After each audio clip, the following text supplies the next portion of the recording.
Magandang tanan. And welcome sa online press briefing sa magnitude 6.4 earthquake that struck Manay Davao Oriental yesterday, January 7.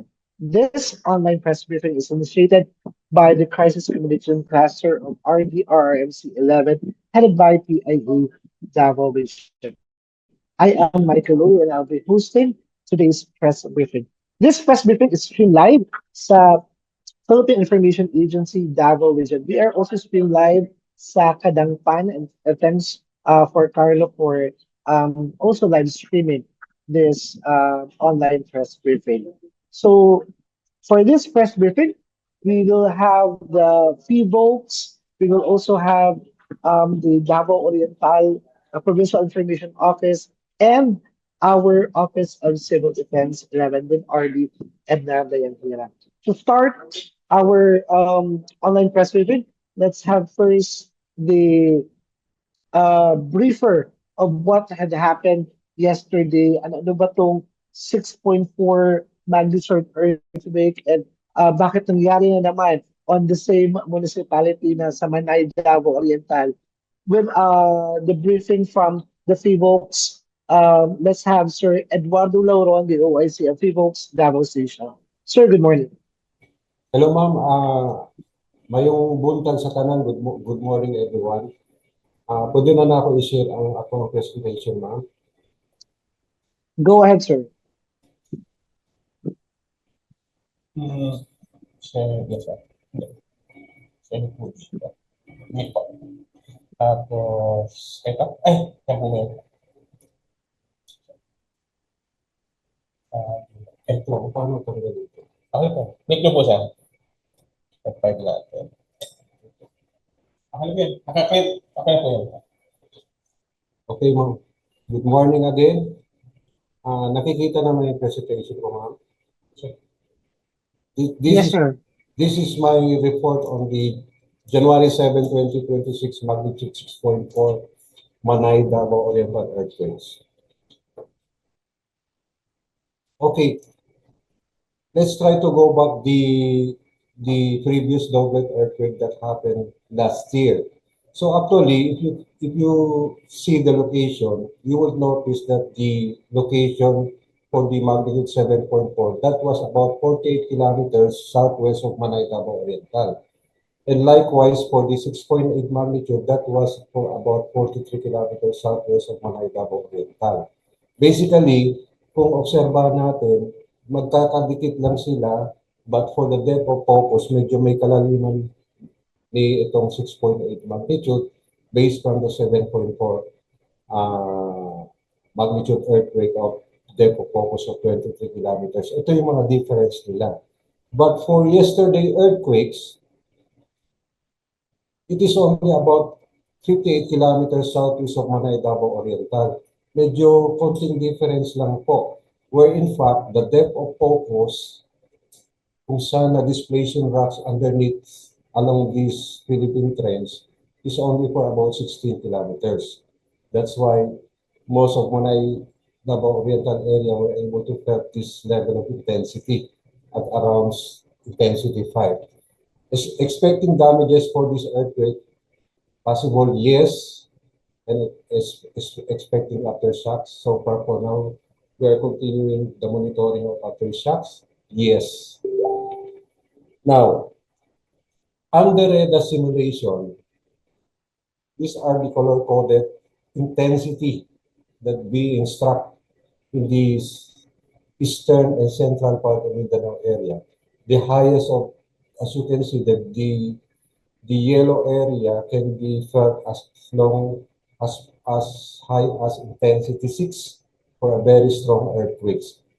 More specifically, dira sa Davao Oriental area po.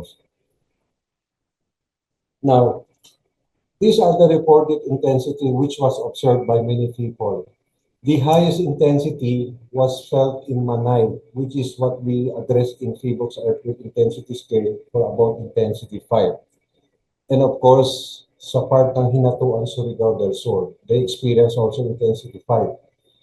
And for the moderately strong earthquakes, which is intensity 4, So far, most of the Davao Oriental area also experienced this, like Caraga, Katiil, Lufon, Mati, Tarragona, Glan, Bislig, Caguait, Surigao na, Laag, Mabini, and Maragusan area. And from those observed intensity, it was able also to feel most part in the Cotabato section, Cotabato area with lowest intensity level of magnitude, intensity 1. Another thing is the instrumental intensity. Ito yung mga intensity naka-install sa LGU. So far, sa part ng Davao Oriental, we do not have any intensity meter yet installed, but some areas in Davao Occidental, here in Davao area, we have this thing. So the highest instrumental intensity was felt in Malungon, Sarangani. And of course, yung sa Davao City yesterday, our intensity level was felt for about intensity 3 in Davao City mismo. So para may kaalam lang tayo, lahat yung mga binabase natong pumupunay mga kusog na lino are based from PBOX earthquake intensity scale. What we reported is intensity 5, a strong type of earthquakes na may description, definition po to, so that people can address it easily in reporting as observed intensity. Now, for the latest update of aftershock so far sa ngayon, we have as of 8 a.m., we have a record of 173 recorded aftershocks. From those 173, PBOX were able to flood these earthquakes for about 105 of it.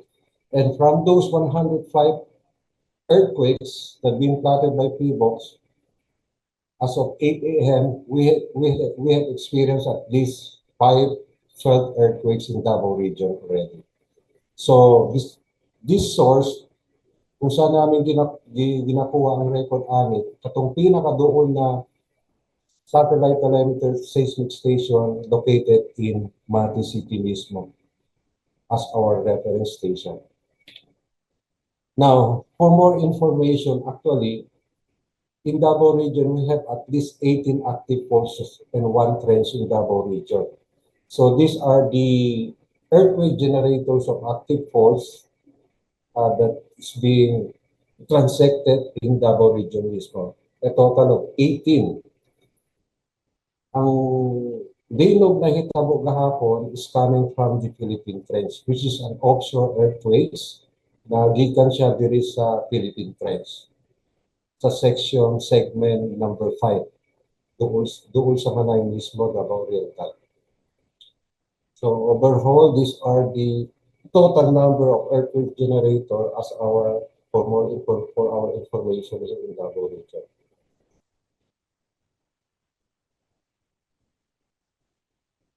So, kini yung Philippine Trench, diragitan ang linog kahapon. So that's all about my presentations. Any questions po, ma'am? Yes, daghang salamat, Sir Eduardo. Before natin open up any question, no, we'll also listen to our other resource persons who are here. So, daghang salamat again, Sir Eduardo Lauron of DOSA Peoples. Now, we'll hear an update from the province of Davao Oriental. We have here the Provincial Information Officer, Attorney Lobelia Sayatacdo. Good morning, Attorney. Good morning, everyone. Good morning, Sir Mike. May I share my screen? Yes, Attorney, go ahead.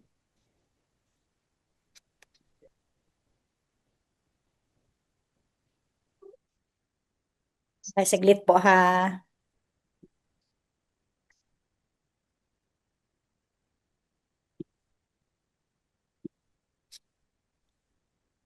Am I sharing the correct screen?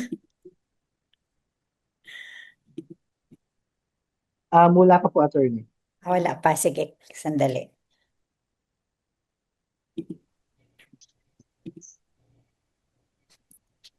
Okay. Okay. Is my screen visible now? Okay, sige po. Yes, po. Mabuhay Madayao, this is the earthquake update from the province of Davao Oriental, no? This is by province and I mean by municipality. So the municipality of Boston experienced intensity level 3, Katiil level 4, Baganga level 4, Caraga level 4, and Manay intensity 5, no, the highest intensity among all LGUs. And then Tarragona 4, Mati intensity 4, San Isidro 3, Lupon, Govgen, and Banay-Banay all intensity 4. Now, there are no, as of yesterday po, 4 p.m., there's no internally displaced person, no, following the earthquake in Manay. But there is a damage report, and this is more specifically in Senior San Lucas Chapel, located in Sitio Balete, Barangay Santiago, Caraga. And it has experienced no natural collapses due to the earthquake. And ito po yung immediate assessment po ng Bureau of Fire Protection. So these are the additional photos. So as to schools po, the elementary classes in Boston are suspended. As of the moment, wala pa po kaming news if they have resumed classes. The same with Manay, all levels po are currently suspended. Caraga also all levels, Tarragona all levels, and all other schools po are, some of the schools and the faculty and staff are also advised to stay safe. Here in Mati, some schools have already resumed classes. So yun lang po as of the moment, sir, and we are currently coordinating with other municipalities if there are damages no yet to be reported po sa province. Thank you, Attorney Love. Thank you, Attorney Love. Now we'll also hear from the Office of the Civil Defense. We have here the Regional Director of OCD 11, RD Edna Bendilan. RD, good morning.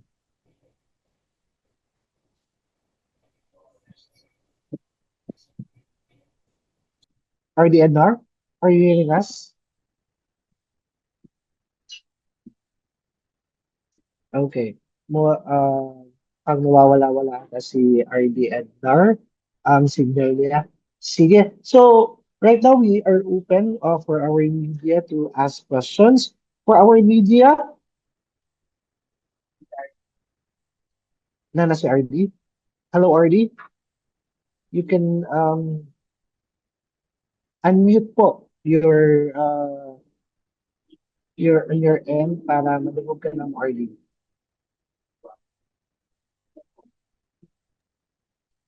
Okay. Sige, balikan nato si RD RD Ednar sa ihapon mga updates on the and Office of the Civil Defense. For now, we'll open our floor sa gusto mag-ask og question.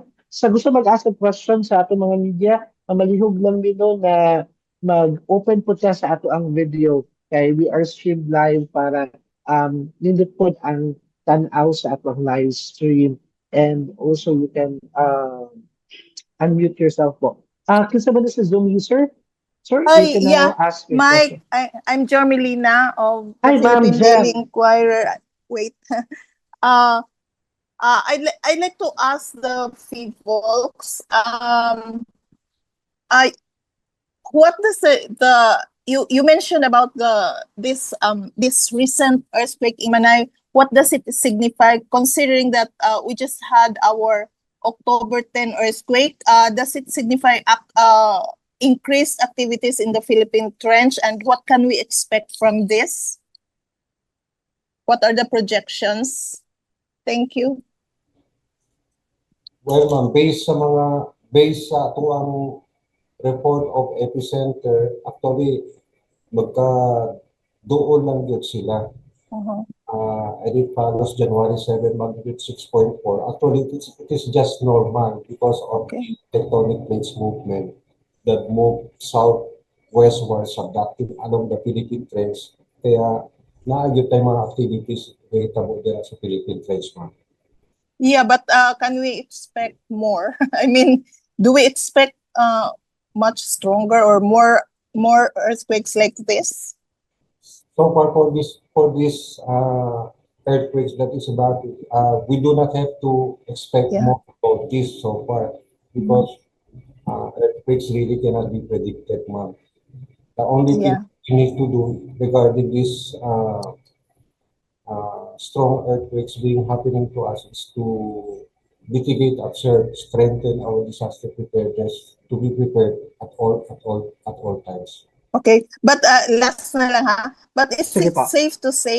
is it safe to say na karon lang talaga na nangyari na there is, or for a long time, for a certain period of time, this is the parang notable ang increased activities in the Philippine Trench?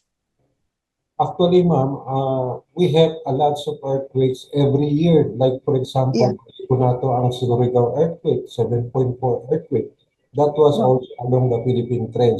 Okay. So, because of these active movements of tectonic plates, from time to time, naagit mahitabo ani. Pero this is just normal because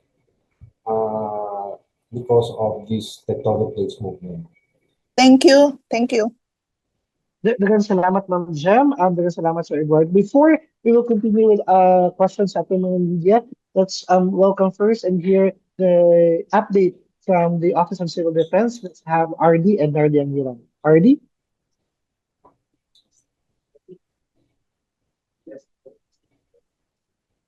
Sunod naman to si RD with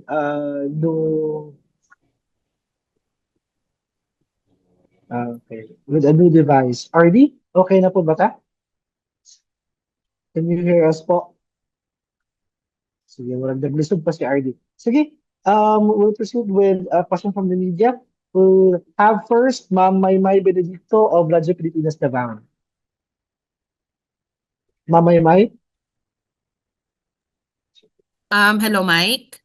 Yes, ma'am. Pwede ka naka-on sa video and ask your Ayan. questions. Sige, ma'am. Go ahead. Maayong buntag. This is directed at Attorney Takder. Ma'am, I would just like to clarify if sa Davao Oriental, we only have 3 municipalities lang ang nagpadayon og suspension of classes. And are there government buildings, especially in Manay and Caraga, that were reported damaged by the quake? And are there residents displaced due to the quake yesterday? Thank you, Ma'am Mai. So the first question, are there other government ba? Ay, ano yun?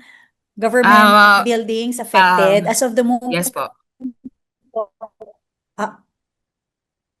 PM yesterday. So, ngayon po, wala pa pong nire-report na merong government establishment na nasira, except yun lang pong church. As to classes suspended, as of the moment po, 3 schools pa rin po yung suspended as of yesterday, but currently, we don't have any report yet if the classes have resumed. But based on my information, other municipalities from Banay-Banay, Lupon, Govjan, San Isidro, Mati, all the rest, they have resumed classes na po. Yung mga bata nakapasok na kanina umaga, nag-start na din po yung traffic. And no other reported internally displaced persons po as of the All right. moment. Thank you so much, Attorney. Daghang salamat, Attorney. Daghang salamat, Ma'am Maymay.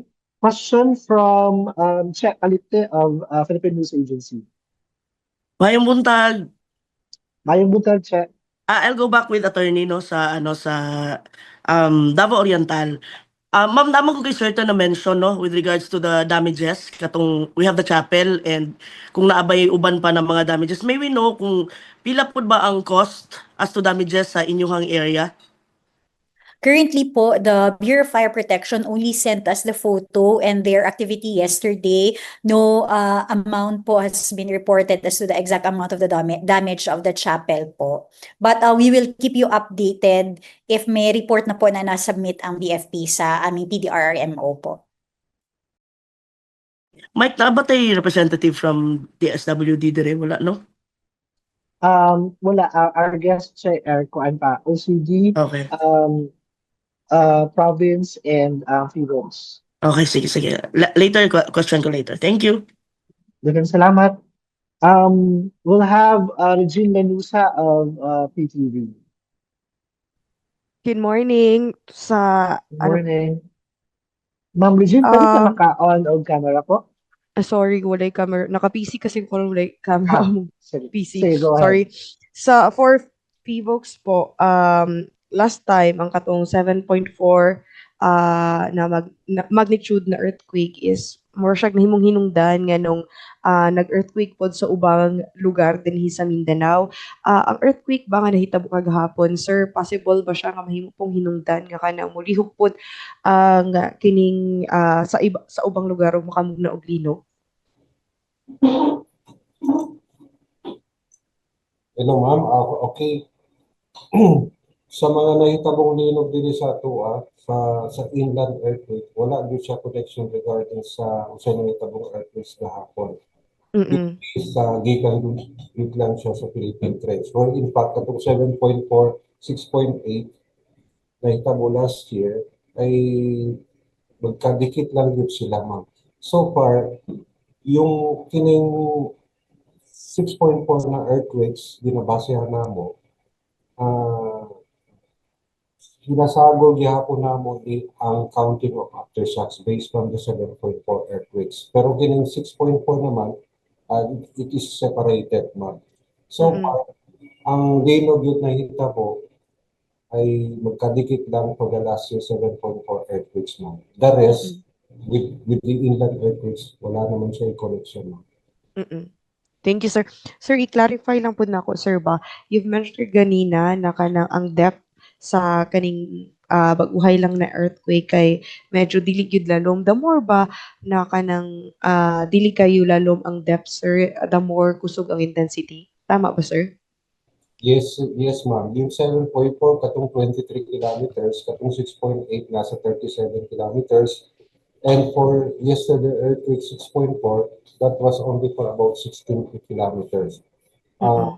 Based from this depth of focus, the more shallower the depth of focus, the stronger the earthquake that we can be felt sa experience namin dito sa Pilipinas. Mm.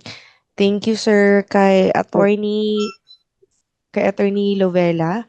Attorney, as of now, pila na ba ka% kanang na-inspect sa mga atong probinsya about sa damages po? Thank you, ma'am, for that question. Currently, ma'am, no, the only reported damage was that of the chapel because as of the moment po, the department heads are conducting a meeting for the damages of the earthquake yesterday. So, the latest report po na maibigay ko sa inyo was as of 4 p.m. yesterday pa po. Yun pa lang po muna ngayon. Mm. Pero ano na po, ilang % na po yung na-inspect natin sa province po? We have not reached with a 50%, no, ideally, but I think mga nasa less than 50% pa po. Actually, the Subangan Museum anniversary is today and we are supposed to open it to the public on Monday. They just finished the repair and we are yet to do another inspection po sa ating Subangan Museum if may damages po ba as of yesterday po na earthquake. So possible kaya na ano naman ang opening nito? As of the moment po, there is no official news yet, but we are pushing through its official resumption this Monday po. Okay, thank you, ma'am. Okay. Thank you po. Maraming salamat. Before to mag-proceed sa question, okay na ang linya ni RD Amardi Antira. Let's listen first to the updates from the Office of Civil Defense with Regional Director Ednard. Sir, good morning. Yes, good morning, sir. Yes, sir. Good. The PIBOX and the provincial government already provided the details sa mga reports nila.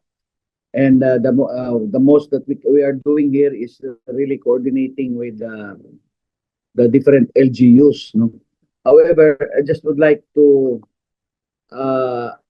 communicate sa inyo na there was a problem being presented by Caraga gahapon sa ako na why is it daw nga hindi sila nasama sa intensities, no? Ay tawagan ako sila and nagreklamo sila RD, wala may na-appeal sa intensity sa ABS-CBN daw nga coverage.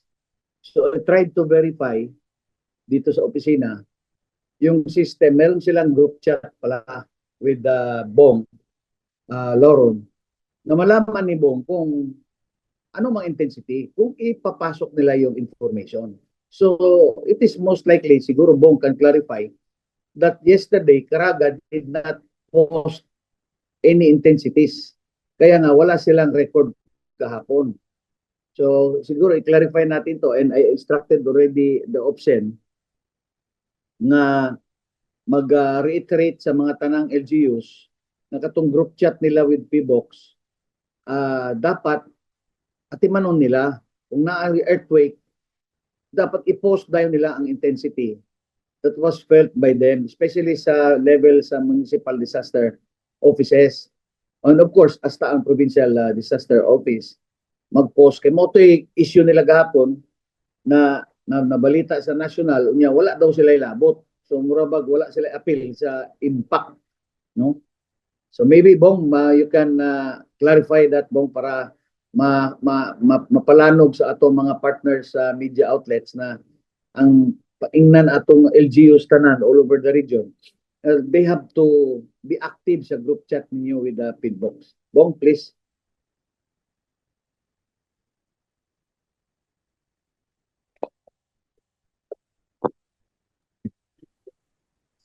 Sir Longnon?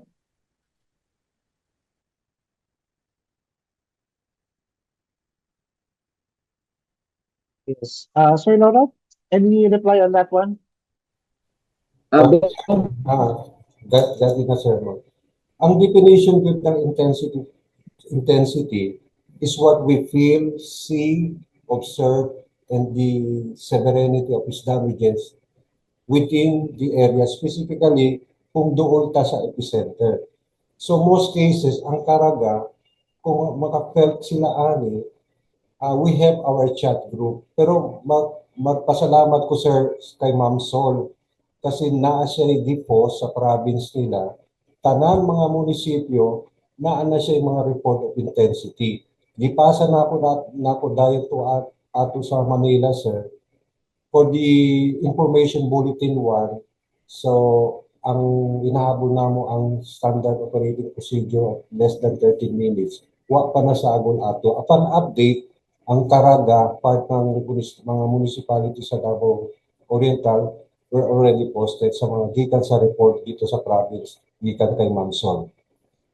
But the rest, dito naman diri sa i-advise lang na ako sa katong atuan na yung mga intensity meter diri sa chat group, kung mag-post man sila ang ilang mga intensity meter, please include unsay lugar ato. Kay gina-post lang nila ang intensity meter without knowing sa gikan ni sa Davao del Sur, ni sa Davao del Norte. Please include kung unsay location nila. Kato lang, sir. Okay. Daghang salamat. Now, as an additional report from my side,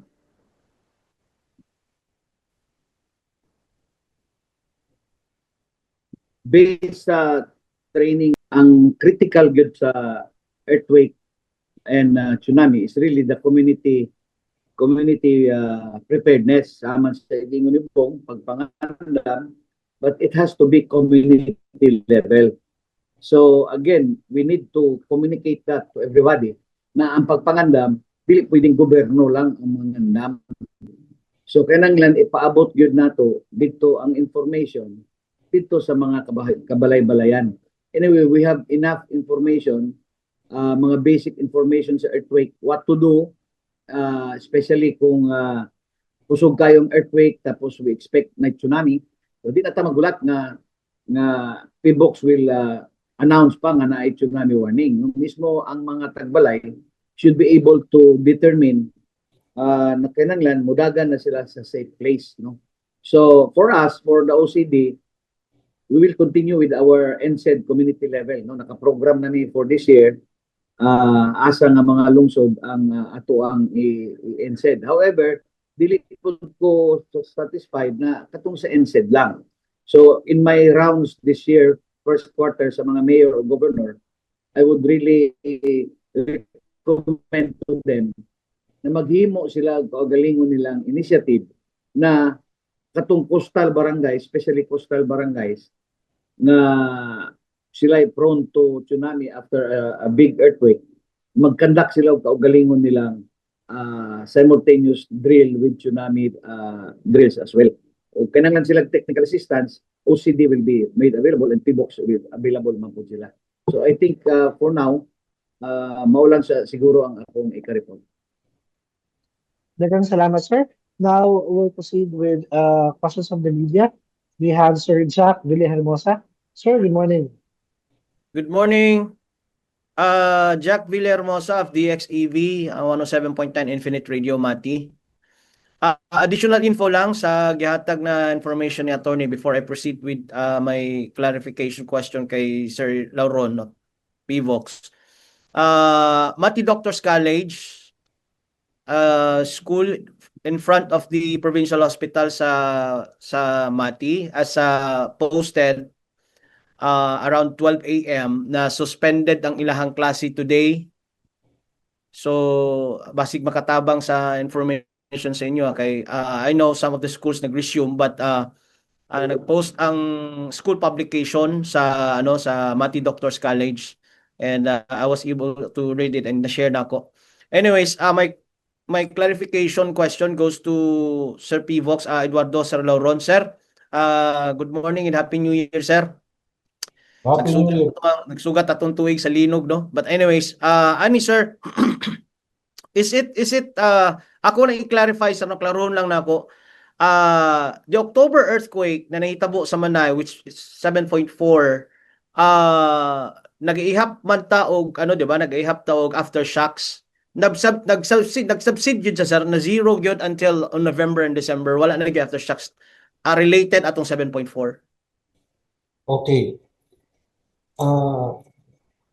The 7.4 earthquake with the doublet 6.10 magnitude earthquake, we have still the counting of aftershocks so far sa ngayon. From there, 7.4 earthquake magnitude, we have for now, as of 10 a.m. today, natay gihapon mga aftershocks recorded at least 2,630 na. Nahimo ning 2,630 because of additional gikan sa 6.4 magnitude earthquake yesterday. And ang naplat ng PVOX sa amin, almost 1,279 na jud. And based from those records and platted event coming from PVOX, a total of 58 felt starting from October hangtod karon we have 28 felt earthquakes na hitabo in Davao region. My follow-up question, sir, is it safe to say na ang earthquake kahapon is unrelated sa related gyapon atong October earthquake? Kay kung bag-o siya, sir, but pasabot the rest of the Philippine Trench and muuyog na pod sabay ni sir, does the depth of the earthquake matters kung layo kay siya, could it still be considered as bago siyang linog or related gyapon unsa ba? Because they are too closer, masyadong madikit, it is considered to be related lang gyapon kasi because of the pressure being applied gikan sa tektok sa Philippine Sea Plate with the Pacific Plate, naagit pressure dira na hitabo. Makita yun nato na yung displacement na hitabo katong 7.4 of 23 kilometers because continuous pressure na yung nahitabong pressure sa ilagan of 37 kilometers gikan sa 6.8, karon nasa taas siya of about 16 kilometers. So magkadikit lang ba sila?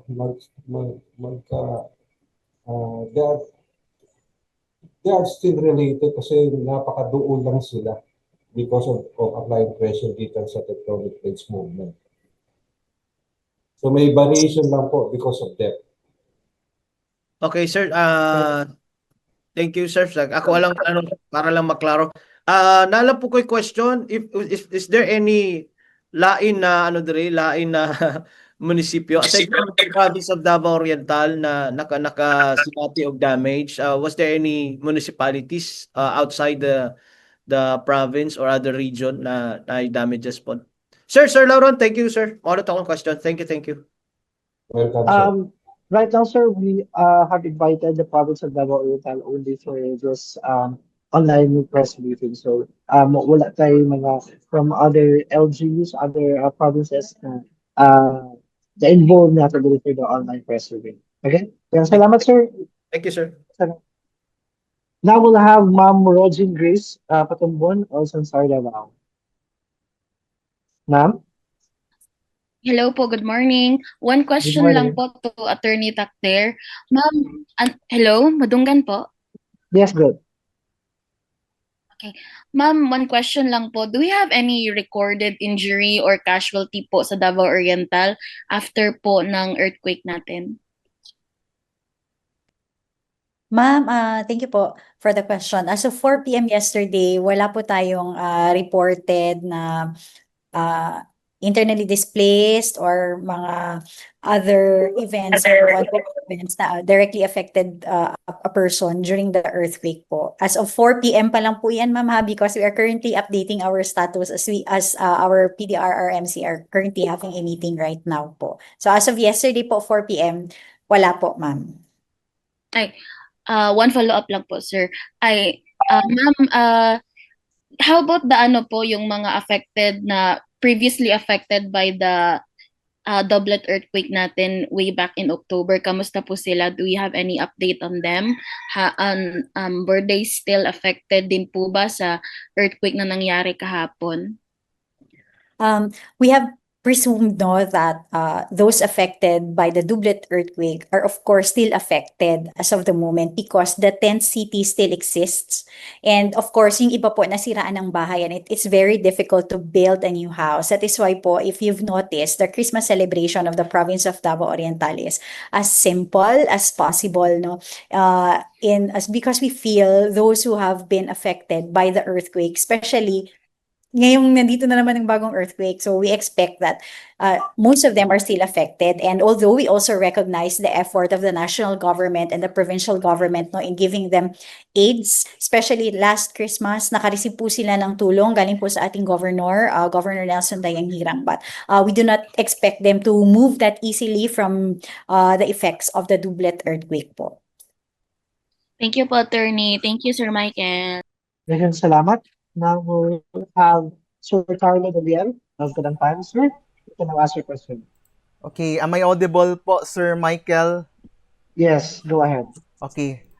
I'll ask to Attorney Takder if possible nga mag-ask. Kamusta naman ang mga capital employees and some of the government employees from different municipalities sa Davao Oriental na naapektuhan ng earthquake kahapon po? Thank you, sir, for that question. Now, funny as it may seem, but most of the Oriental Davaoenos are have adjusted na to the small quakes. However, yesterday, since parang malakas po talaga yung magnitude, nagsilabasan po, of course, automatic ang ating employees of the Capitol, pero pinabalik lang din po kaagad ng the engineering office and those yung nag-assess po from the PDRRMO. So as of the moment po, no reported damages po sa ating Capitol, and I believe that all government employees have resumed their operations po since after the earthquake. Okay, follow up lang, Ma'am Attorney Takder, with regards katong pipila ka municipalities na I don't know kung ongoing as usual ba ang business operations, especially katong sa mga mag-renew sa ilang mga business permits po. Those affected, I believe sa Mati po is still ongoing, but sa Manay po, those essential lang po sa operations ng government ang ongoing po. Yun lang po ang na-report sa amin as of yesterday, 4 p.m. Okay. Yung hospital naman po natin, the DOPMC po, nag-evacuate po, pero pinabalik lang din po agad after an hour. Another question na lang for sa lain, I Sige, don't know last. kung sa Davao Oriental ba or sa Feebox or sa kang RD, no? Nay question dire. Ang Manay Area Trans ba paila ba nga dako na ba posibilidad na nidako na diha ang fault line? For the Feebox. Sir? Yes, Any sir. sa Feebox or sa OCD 11 kang RD? Ikaw muna, sir. Okay. Actually, ang Davao area, ang pinakadool na active fault tira is the Caraga River segment, the Mati fault system, yung katang mga active faults segment na based gikan sa Philippine fault system. Ang nahitabong lino, usa ka generator ni ang gina-address namo trench. So because of subduction along trench, natay mga earthquake na hitabo dira. Pero regarding sa Manay local fault, wala kay dira mga local fault sa Manay Davao Oriental mismo. Daghang salamat. Yes, sir. Okay, daghang salamat, Carlo. Daghang salamat, answer. Now, natay representative from the SWD, si Sir Lennon Remotigue. Natay question si Che Palite for the SWD. Che, would you like to ask your question?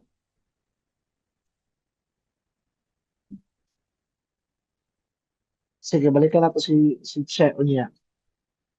Sige, naapay dugang question si Ma'am Maymay Benedicto. Okay. Go ahead, Ma'am May. Yes, thank you, Mike. To Sir Lauron, sir, since we are seeing ito pong potential ng stronger earthquakes sa Philippine Trench, especially sa segment 6, naabot ay ginatap ng mga agencies, government or non-government gikan sa other countries, especially kato pong mga linugutan ng mga countries to help us analyze the behavior of that part of the Philippine Trench, especially of its kining potential to generate as strong as 8.5 to 9 magnitude na earthquakes. Yes, ma'am. Regarding those generators sa eastern part of Mindanao, yung mga segmentation 5, 6, 7. Actually, ma'am, ang Feebox, binabase lang yun na based from historical records. Like, for example, kanang under sa segmentation number 6, we have the April 24 yata, no? Which is a magnitude 8.3 earthquakes. So meaning to say, because of from time to time, it takes time. It can be 10 years, 50 years, or 100 years. But the balikan nato 1924 is almost 124 years of stress accumulation. So meaning to say, from time to time, it can happen again. The only problem of it, we cannot predict where this thing might happen again. So it's all about based on historical record of earthquakes dito sa Davao. Yeah, thank you so much, sir. To Sir Lennon Remotigue of the SWD Field Office 11, sir. Yes, ma'am. Good Yeah. morning po. Hello, good morning, sir. Sir, mangutana lang ko, sir, if because recent lang kaayo ang nahitabo nga katong quakes atong October, and then ay pasiuna atong, I think that was January 1. Naabay nakita ang DSWD karon nga nanginahanglan og psychological first aid sa 6.4 magnitude yesterday. Good morning po again, to Ma'am Maymay, and thank you for your question, ma'am. As of this time, we have not received any requests for resource augmentation from the affected LGU, as well as requests for the conduct of the psychosocial first aid.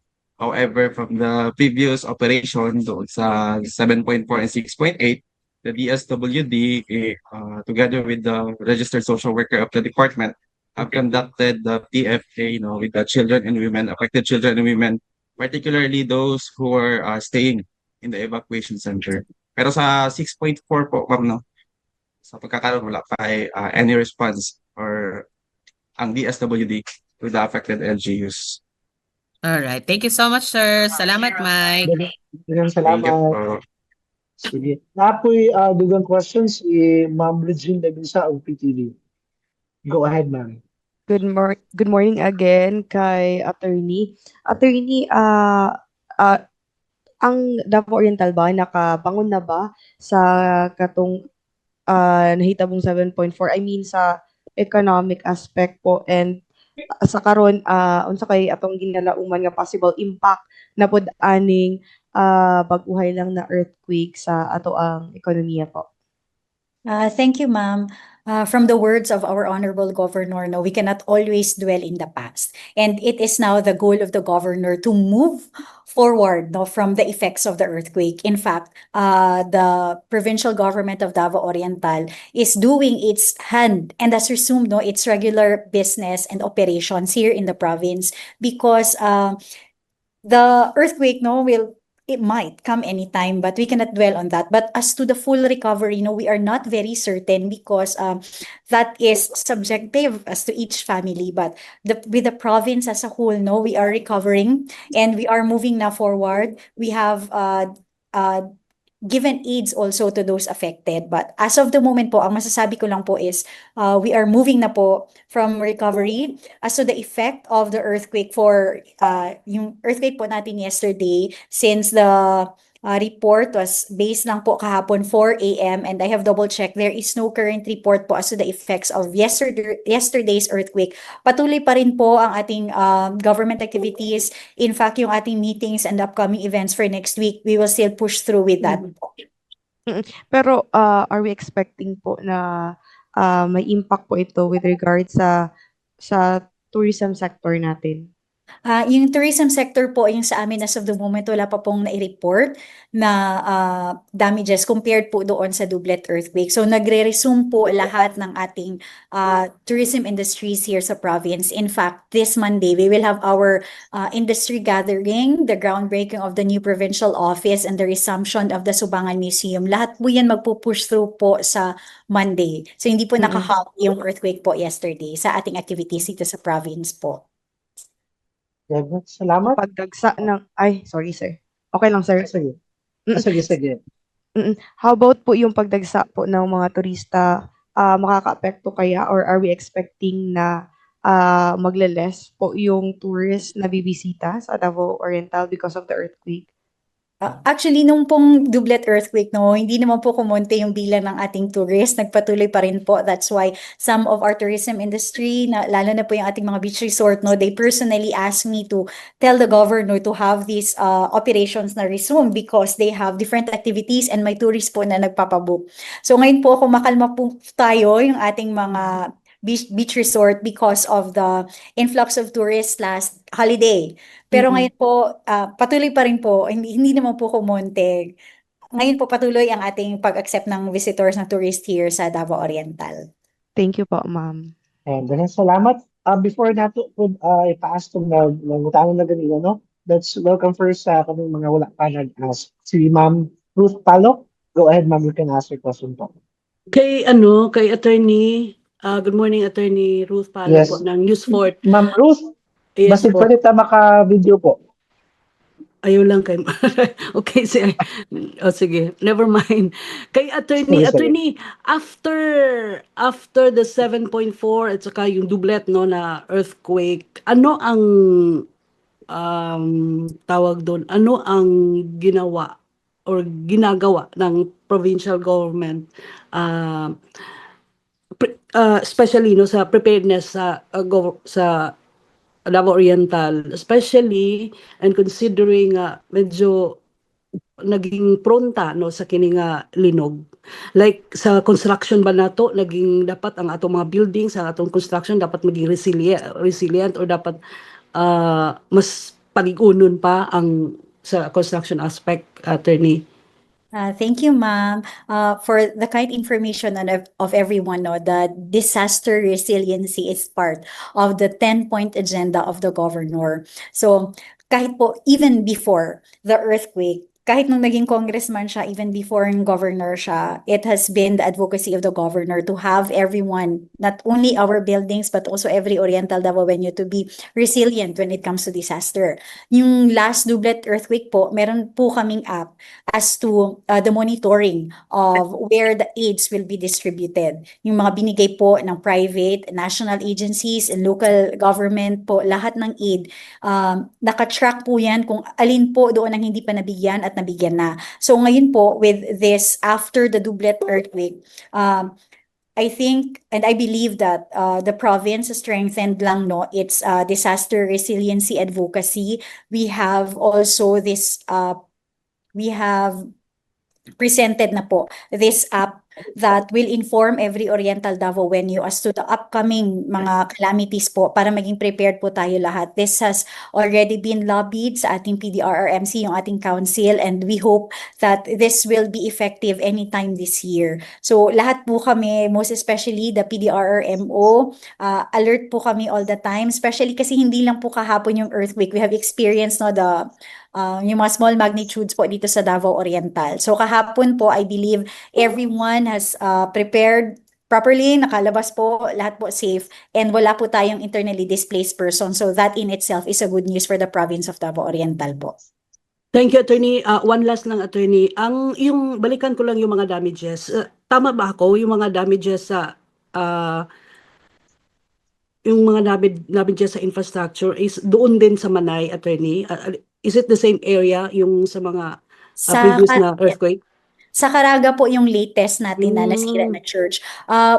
Additionally po pala, the DPWH po has conducted na a lot, or I think almost mga 90% na po ang kanilang completion ng different inspection. In fact po dito sa province, nakasubmit na po kami ng POW sa OCD. I believe nakasubmit na kami for the submission na po papunta sa DPWH to start the repairs po doon sa damages from the previous earthquake po, sa Dublet earthquake noong October 10.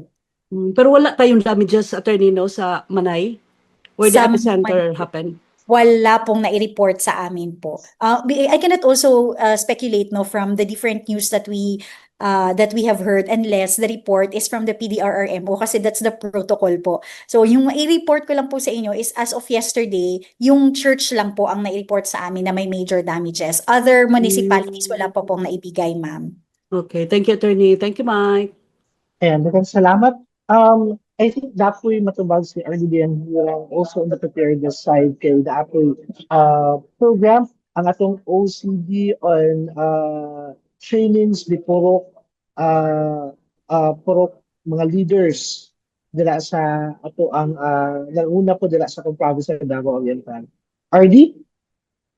Yes, in fact, it is the governor's decision to conduct the Purok Disaster Responders Training for the 6 municipalities of Davao Oriental. And this 2026, ipadayon na siya for the 2nd district, Mati, Lupon, Banabanes, San Isidro, and Gobjen. So the Purok Disaster Responders is a very strategic preparedness program of the province of Davao Oriental, and they're spending for it for that matter, no? So ang OCD just provided the leadership, the recommendations, but everything is organized and funded by the provincial government. Now, to add on the preparedness aspect, ang ginaandam na ako karon diri nga a new strategy would be a municipal level training, no? Meaning na-observe magud na ako last Dublet earthquake na while the incident management teams were activated, the incident command post was established, and functioning ang mga IMTs nato. However, na-observe na ako, not all of them who's sitting down sa IMT has the training for the ICS, no? So, ang among gina-strategize na ko diri sa OCD, sa CBTS namo sa training, ang approach namo karon would be municipal level, and every municipality dapat tanan sila i-train nato. no? From the executive branch, the different departments of the executive, legislative, mga vice mayor o mga kunsyal, dapat appeal sila. Because when there is a disaster, sila man ang magtinabangay, no? So, while we are continuing as well katong magkuha mig mga taga-probinsya, taga-munisipyo, dalahon sa Davao, dalahon sa hotel, mag-training, there is an additional strategy na ipahimo na ako this year nga ang teams namo mangadto sa mga munisipyo dito mag-conduct ang training. And sabutan na sa mayor o sa governor, kinsa ang mga paapilon asa dapat i-hold o kanusa i-hold na. Ang expected outcome na gina-develop nako is that kada munisipyo, everybody is trained, kabalo sila what to do kung naay disaster. No? Tanan, bisag assessor ka lang, bisag naara ka assign sa treasury o naa ka lang assign sa minor functionary ka lang sa munisipyo, you are part of the team of the municipal government. Para pag tinabangay nila, mas ligon ang atong response mechanism. Daghang salamat, RD. Now we'll entertain question also from, again, from Ma'am Jerlina of PDI. Yeah, actually, this is just a follow-up. Kasi sa DSWD, you said na meron kayong mga psychosocial first aid.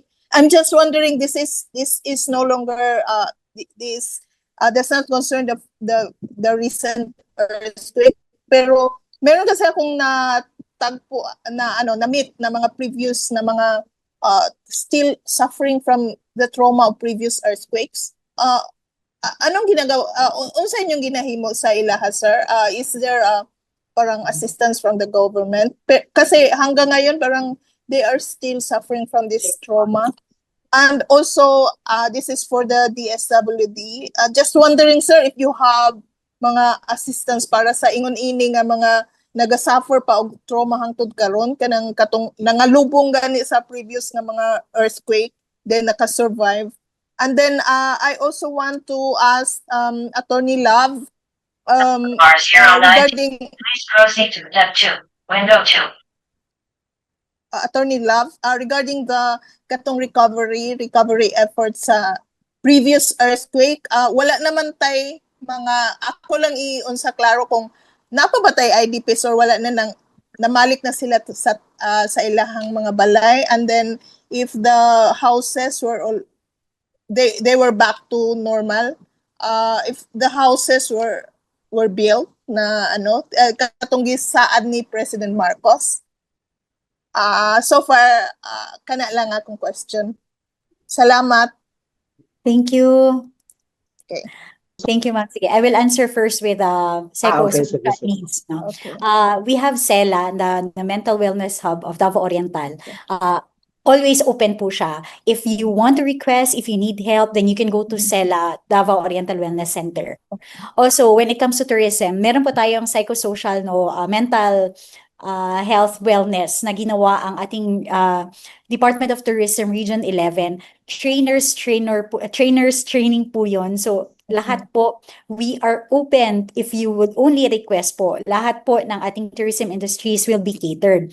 As to those who will be transferred, as to those affected by the previous earthquake, kung nakabalik na po ba sila sa kanilang bahay, their local governments po are, if their house po is safe naman po for them to go back, binibigyan po sila ng discretion ng local government to transfer there. Pero yung hindi po talaga pwede, naka 10 city po sila. Si Tarragona po at si Manay, meron po silang 10 city at na-deliver na din po yung ibang prefab houses from the national government po. May nakatayo na po sa Tarragona and may konting nakatayo sa Manay and they are still building more. Galing po yan sa national government po. Okay. Okay, pero wala na tayo IDPs karon sa previous earthquake. Wala po, ma'am. Walang IDP sayang ngayon. Okay, thank you. Sir Lennon, Ramakigi, on the Yes, DSWD. yes, sir. Good morning. To answer the question of Ma'am Jermelina of the Philippine Daily Inquiry, for the DSWD's intervention based on the previous disaster response operation doon sa 7.4 magnitude earthquake in Manay, Davao Oriental, the department provided psychological first aid for those families or individuals staying in the inside evacuation center.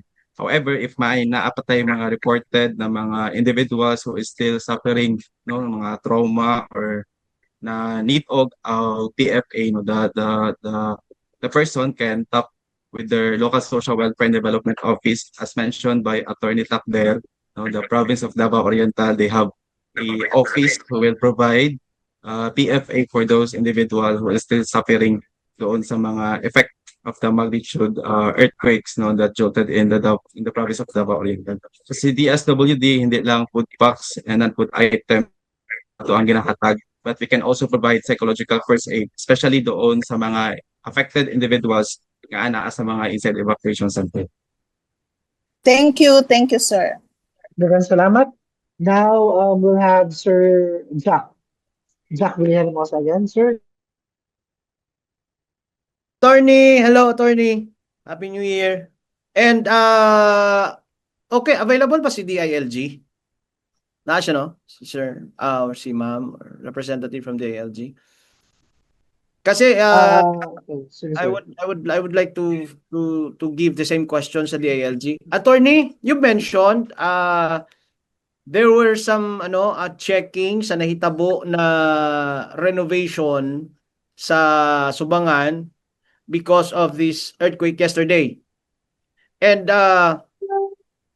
wala ba'y order kasi like October katong Doblet, there was a massive and intensified integrity checking sa mga buildings, both private and government buildings. In fact, naabtan pa nako ang Quezon City, nagpadala sila og team para ma-check ang Mati City. Given the time frame or ang difference sa linog, 3 months lang, and then there were some may mga buildings nga na cracks. Wala tay protocol or ipa-check usab or unsabay order ni governor aside from syempre na integrity check na ang DOPMC, and then should it be done again kay naglinog na pud kagahapon, and unsabay protocol sa apilo na pud nako si DILG, Sir Mike, basig naa sila protocol ani unsabay buhaton ani double check ba kasi I believe Mati Doctors College has suspended their classes kay basig murag naa siguro silang building the previous earthquake, tapos basig na ay damages na po doon sa box. Mao lang to, attorney. Thank you, Jack. So, as of the moment po, the governor has not released an executive order for the inspection, but currently po, meron na po tayong news as of 11:02 a.m. Caraga, Manay, and Mati po already conducted RDNA. In fact, yung ating pong rapid damage assessment and needs analysis, si Manay po has already released executive number 1, series of 2026. As to the skeletal workforce in the government offices from January 7 until today, January 8, pati po sa suspension of classes, they have given 2 days po sa extension of the suspension of classes. And the PDRRMC po, they have already deployed personnel to assess the current conditions of the DOPMC and other infrastructures within sa poblacion area lang po as of the moment. And I believe po, our LGUs are trained. I know that they have already deployed their RDNA team to assess the different infrastructures within their municipality. But as to the government level, provincial government level, wala pa pong naibigay or nai-release na EO po from the governor. Thank you, attorney. Daghang salamat. Attorney, clarification lang from PDI. Is the renovation of Subangan because of the October 10 Doblet earthquake? Yes po. Based po siya sa previous earthquake, hindi po siya sa earthquake kahapon po.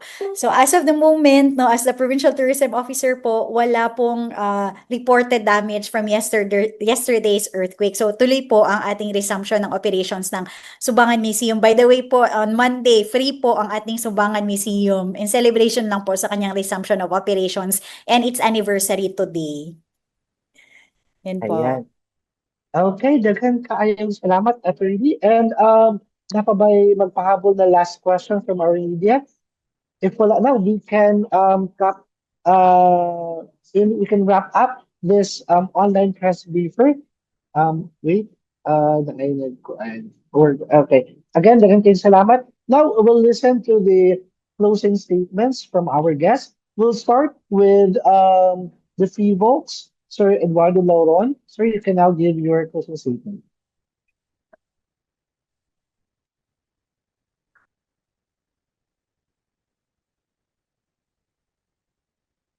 Oh, andyan na ba si Sir Eduardo? Okay. Okay, sir.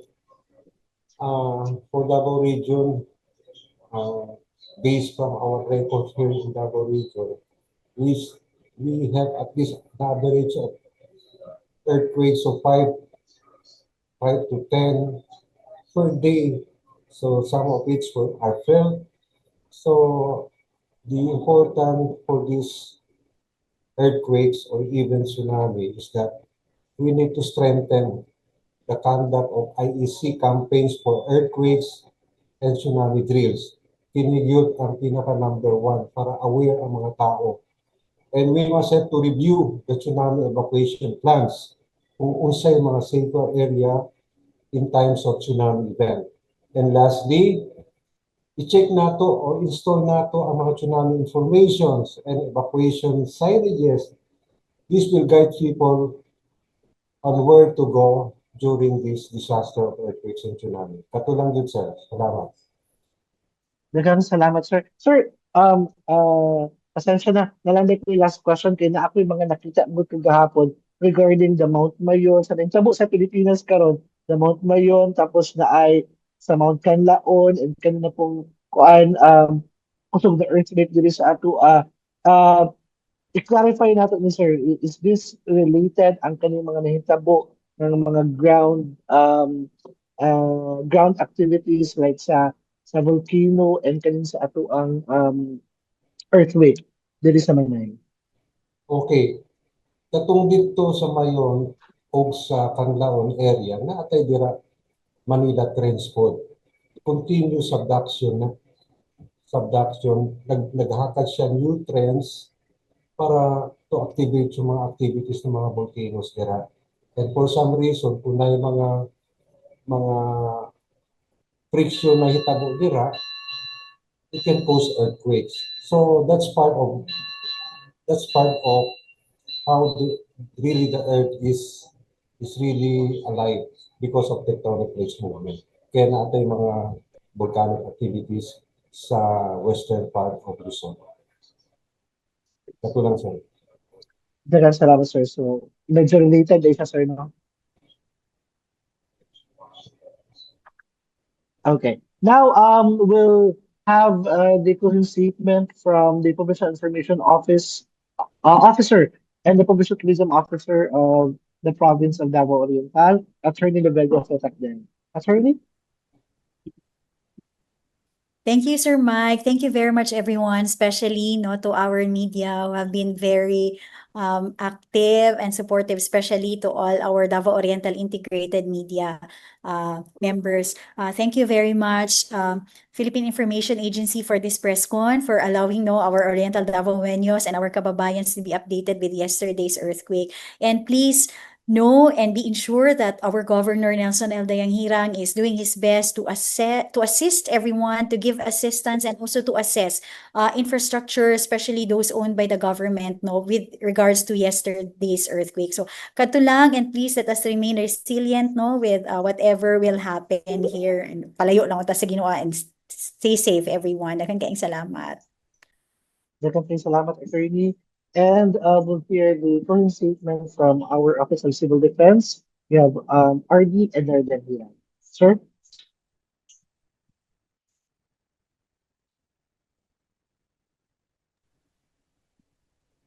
RD? RD Ednar?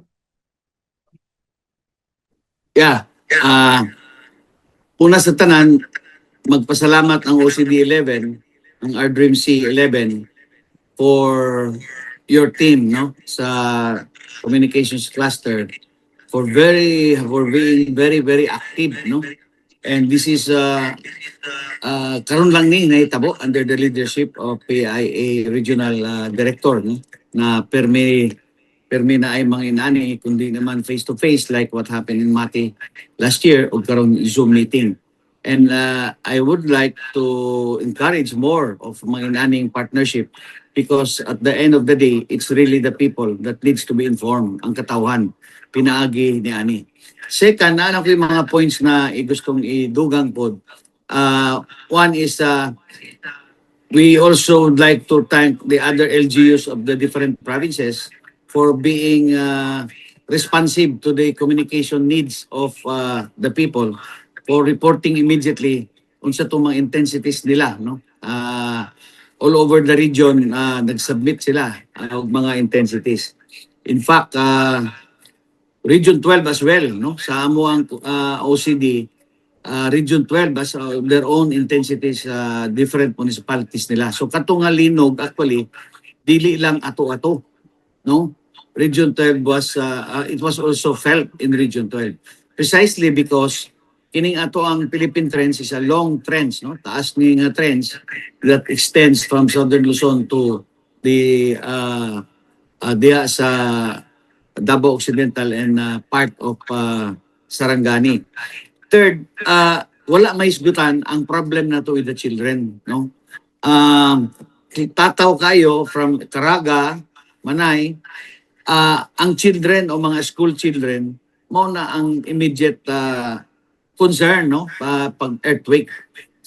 Similarly to the previous earthquake since I became regional director in 2023, and I've been advocating for strengthening, no, pagpalig-on sa disaster management sa every campus of DepEd. So currently, ang setup sa DepEd Manggod is murag naara is disaster officer o pila ka buok. It's not really an incident command IMT, no? What we are proposing, which nisugot naman ang secretary sa DepEd ani, inapapalo up na lang po na ko central office sa OCD, that every campus should have its own incident management team na teacher and non-teaching staff na i-train na mo sa OCD para pag adunay earthquake like this na kinalit-kalit na panghitabo, sila na mag-manage mismo, no, sa ilang mga students. Dili tong panghitabo last year sa Doblet, I talked to many parents na ang mga teacher mag-text sila, kuha na ninyo mga bata ninyo, kuha na ninyo yung mga anak, no? In this array, no? In this array ang mga campuses. And precisely mas kulba po kato mga high mga second floor, third floor buildings na discover na ko last Christmas season, naka-istorya ko sa mga taga dito and wala ni ma-report sa media, no? Katong Manay National High School, pag kusog kang earthquake na naog sila to the second floor and dili na sila makasulod sa hallway sa hagdanan, nangambak na day sila, no? From second floor to first floor, daghan day ang estudyante na nangambak and they were of course wala na may nangapian pero bunog. So that shows a gross manifestation nga wala nato ma-manage, no, ang campuses nato in terms of in disaster na. Again, ang akong assessment as the OCD is we have to strengthen the different campuses. Tanang public, elementary, high school campuses should have their own incident management team. Ang private sector nato is already cooperating with us, no, different colleges, universities, even UP, USEP, ang different universities through CHED. We are trying to strengthen their own internal disaster management team, no, na may understanding and agreements sa on pagpalig-on ni ani. Then of course lastly, napaisa katong kaning related ba ang one incident to the other. As I have said, basta trends gani istoryahan, we have to agree that it is really related. Usara man na ka trends kanang Philippine trends ginaisgutan nato. It may not be one resulted to the other, but it's still the problem is kanang Davao trends nato nga giingon na segment 6. So I agree with Bong Lauro na still ang preparedness, no, at community level should be the one to atong pahugutan, and media for that matter as a very strong role, dako nga role ni ani. And of course lastly, I'd like to thank the LGUs, no, the LGUs of Manay, Caraga, and the provincial government of Davao Oriental.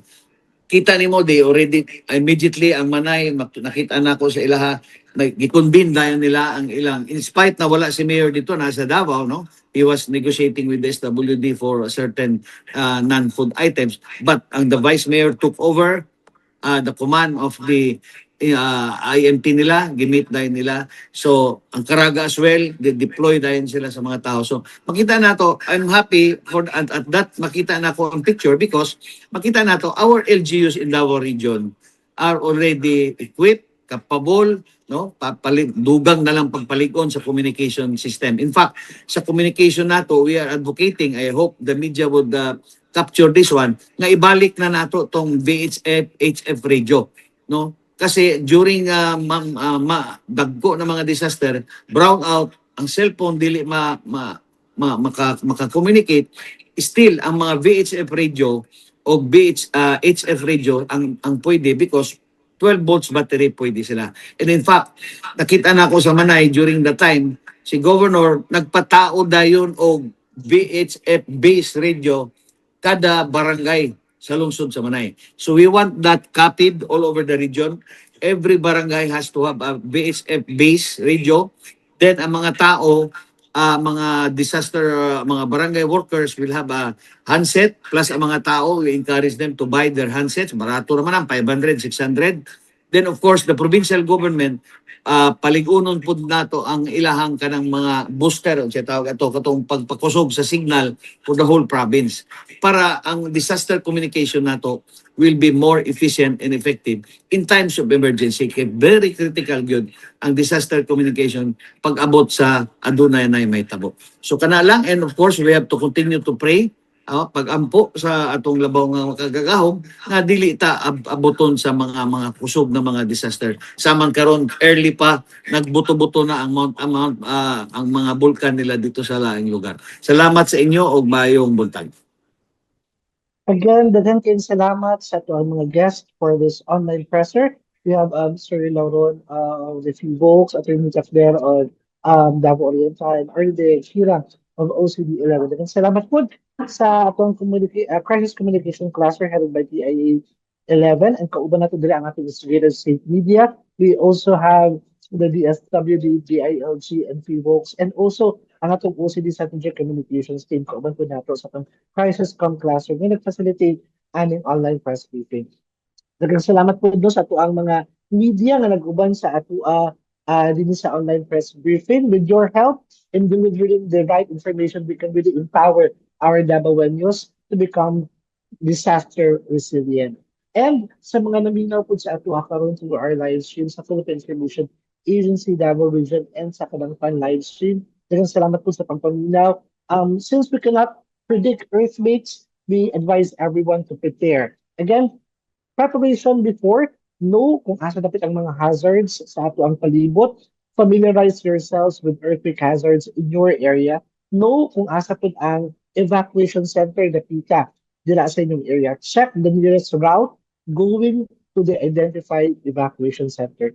Prepare your emergency supply kit. Make it accessible at all times. Kanin atong mga go bags.